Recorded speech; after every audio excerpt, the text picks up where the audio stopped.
इथे फक्त दागिने नाही तर पिढ्यानपिढ्यांचा विश्वास मिळतो. परंपरेची झळाळी आणि विश्वासाची खात्री. कैलास अडगावकर ज्वेलर्स, दत्त मंदिर बस स्टॉप, नाशिक रोड.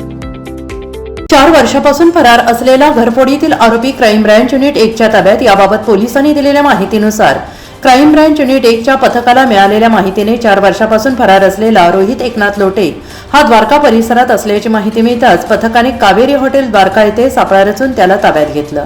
त्याच्याकडे विचारपूस केली असता त्याने गुन्ह्याची कबुली दिली. सदरची कामगिरी पोलीस आयुक्त संदीप कर्णिक, पोलीस उपायुक्त किरण कुमार चव्हाण, सहाय्यक पोलीस आयुक्त संदीप मिटके यांच्या मार्गदर्शनाने क्राईम ब्रँच युनिट 1 वरिष्ठ पोलीस निरीक्षक आंचल मुदगल, पोलीस उपनिरीक्षक चेतन श्रीवंत, रमेश शिंदे, दत्तात्रय पोटे, सहाय्यक पोलीस उपनिरीक्षक कैलास चव्हाण, पोलीस हवालदार प्रदीप मस्ते, प्रशांत मरकड, मिलिंद सिंग परदेशी, संदीप भान, रमेश कोळी, नजीम खान पठाण, धनंजय शिंदे, रोहित शेळके, देविदास ठाकरे, पोलीस अंमलदार मुक्तार शेख, गोरक्ष साबळे, महिला पोलीस हवालदार शर्मिला कोकणे, मनीषा सरोदे, पोलीस हवालदार सक्राम पवार आदींनी ही कार्यवाही केलेली आहे.